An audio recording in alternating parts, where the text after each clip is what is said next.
Travel with me.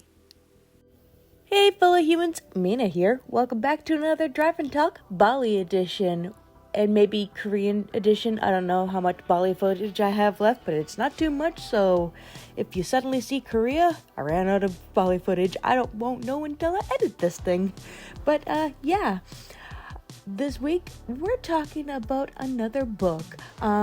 I'm not talking about the third 50 Shades book because I haven't finished it yet because it's a slog to get through. So I'm going to talk about a good book for once. This book is Horrorsto by Grady Hendrix. I'm probably going to mispronounce the name of this book. I think it's like... It's basically a discount IKEA. I can't remember where IKEA's from. Switzerland or something. I don't know. Anyway, it's basically a discount a horror story that takes place in a discount IKEA, and I love that. But yeah.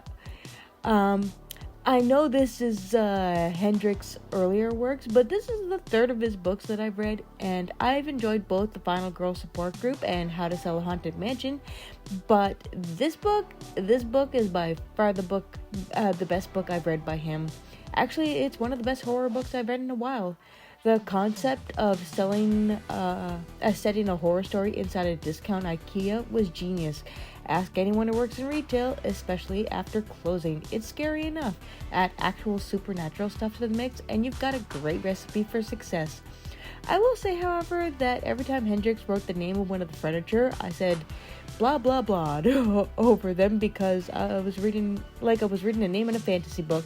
Again, I love the idea of a discount IKEA, but could you remind me which particular type of furniture we're interacting with instead of using its, I'm assuming, Swedish, Swiss, whatever name? I'm sorry, I'm not good with Eastern European languages. I also super enjoyed all the art. It added to the creepy factor because every single time a chapter happened, I just love how each chapter title is a piece of furniture that was used in said chapter. I love even more that they get more sinister as the novel progressed, but still sound like something you could find in an Orsk filler. Orsk is the name of the discount IKEA.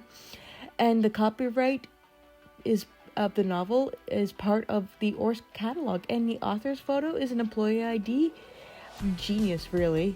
My only issue, and it's a small nitpick since the book is short, was that Amy, our main character, surrendered to her treatment awfully fast and then was snapped out of it just as quickly. For some reason, out of everything, that was the most unbelievable.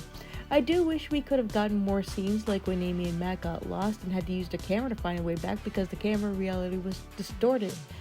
That was pretty cool and creepy. But all in all, this was an excellent, refreshing, and quick horror read. Does it have flaws? Absolutely, but I can look past them to enjoy the retail gimmick that made this an enjoyable read. So, this is kind of a spoiler-free review. And, it was a really cool, fun little horror thing that took place in a discount IKEA in the middle of the night. And there were some creepy factors, and I loved it. And I loved all of the discount IKEA furniture names. I couldn't pronounce any of them. Again, it was like I just read them like they were a fantasy name, blah blah blah them. But yeah, how about you guys, my fellow humans? Have you heard of this book? Have you read it? I read an ebook version of it. I think the physical copy would be even better to have of it because of the way everything was. When the copyright page, and that you find in every book, that was it was a catalog. It was made to be a catalog in the fake store, and every single chapter they had images of the items and with a description of the item, and even the torture items when they became more torturous. It really sounded like you flip through a catalog and just be like, yeah, I want this torture item. It was actually really cool. I highly recommend picking it up. It's a short read too. So yeah, how about you guys, my fellow humans? Have you read it? Have you heard of it? Are you into horror books? Are you not into horror books? This wasn't super scary, but that's just me, but I still enjoyed the read. It was a really good read. Let me know in the comments down below. Anywho, that's all I gotta say for now. If you want to keep hearing more about stuff, be sure to follow me in all your favorite socials. Links below. Stay safe and take care. Bye!